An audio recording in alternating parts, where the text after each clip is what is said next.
So how did Israel find Yahya Sinwar? Was it a pager bomb or some cutting-edge satellite imagery? What Mossad magic ended this hunt? Well, as it turned out, it was sheer luck. Yahya Sinwar was killed in a chance encounter, not a targeted operation. Let me tell you how it unfolded. Israel has been tracking Sinwar since October last year. It's been a ruthless manhunt, one that has razed Gaza to the ground, also left 42,000 people dead. Yet they could not pinpoint Sinwar's location. All they knew was this, that Yahya Sinwar was somewhere in the southern city of Rafah. Now, Rafah is pretty big.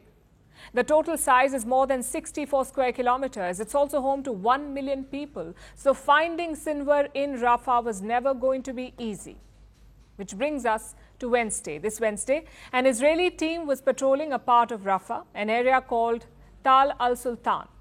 Suddenly, the team encountered three adversaries. Naturally, they engaged them. And during this gunfight, the three opponents split up. One of them ran into an abandoned building. That's when Israel switched to drones. You just saw that video. The drone found a man slumped in a chair. His head was covered and he was surrounded by debris. At that point, Israel did not know that this man was Yahya Sinwar. They thought it was a random Hamas fighter. Soon, Israeli tanks were called in. They fired rounds and razed the building, and that's how Yahya Sinwar was finally killed. Again, Israel did not know immediately. They thought the building or the body may have been strapped with bombs, so they left the site after the encounter. Then on Thursday morning, they returned to inspect the bodies. And that's when they spotted Sinwar. Of course, you can't go by looks alone. You must forensically confirm it. So a part of Sinwar's finger was removed. It was sent to Israel for testing. And when the results came, it was confirmed Israel's #1 enemy was dead. Later that day, his body was taken to Israel. It's not clear what happened after that or what they did to the body, but a lot of interesting facts do stand out here. For starters, how did they confirm Yahya Sinwar's DNA? Well, Sinwar spent nearly 30 years in Israeli jails from the 1980s to 2011. During that time, he developed a brain tumor. He even had a surgery done in Israel.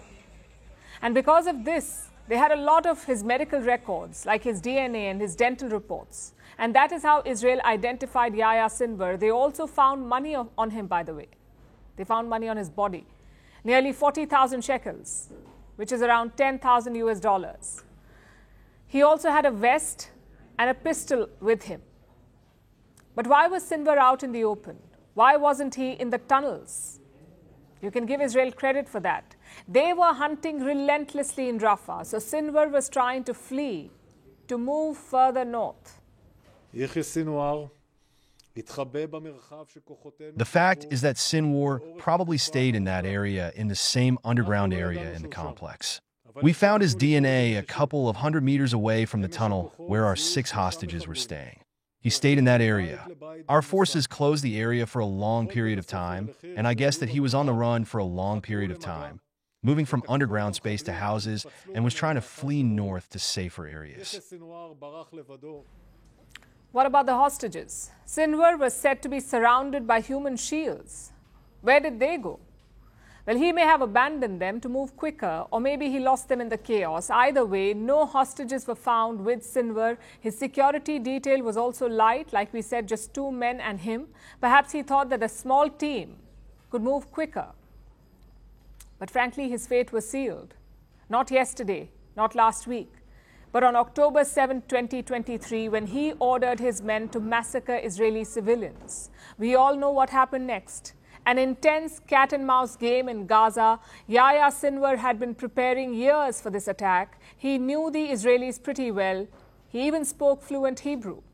And that is how he thwarted every Israeli attempt to track him. No gadgets, no public appearances, no direct contacts. Yahya Sinwar always lived in the shadows. He seemed one step ahead of the Israelis, but in the end, they tracked him down.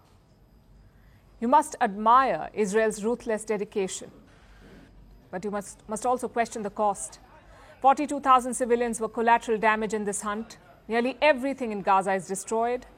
Was the October 7th attack worth this carnage? Was killing Sinwar worth this carnage? It's a question that Israeli and Hamas leadership must ponder. A new Sinwar may emerge soon, but those Israeli and Palestinian families will never be whole again. First Post decodes the U.S. election, explains how America chooses its president.